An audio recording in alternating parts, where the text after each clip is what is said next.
The party leaders are once again on the election trail today, with NDP leader David Eby announcing a major housing program this morning, while the BC Conservatives alleging a major conflict of interest. For more on this, let's bring in Rob Shaw from Vancouver. Rob, walk us through today's major developments.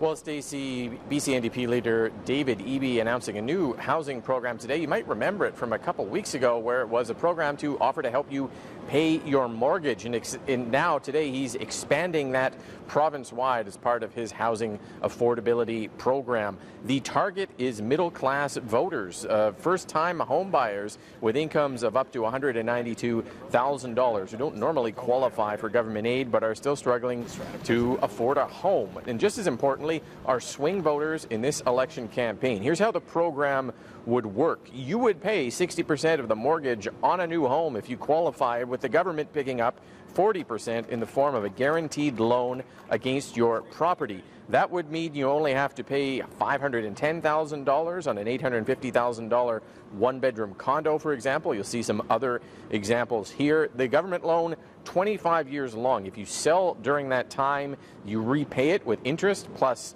a healthy percentage of your profits. And if you keep it at year 26, you repay it with interest, probably through another mortgage. This is a very expensive program for the BC government. Only 25,000 people will be able to access this over 5 years. It'll cost the Treasury more than $1 billion per year, perhaps why this is not wider scale today. Here's David Eby.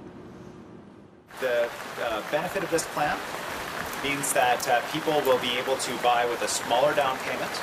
Their monthly payments will be lower and will be affordable, and taxpayers will be protected. If home values go up, revenue to the public goes up, and resources for more affordable housing projects is more available. If housing prices go down, taxpayers are protected. This is a loan. This is not a grant, and the homeowner pays interest on it, just like they would any other kind of financing. Also today, the BC Conservatives writing the province's independent lobbying and registrar to accuse a conflict of interest against Housing Minister Ravi Kahlon. The Conservatives alleging that Kahlon's sister, Parm, who co-runs a consulting firm that represents a housing developer who also wants to do business with the government and with whom Minister Kahlon publicly praised as a partner for the government.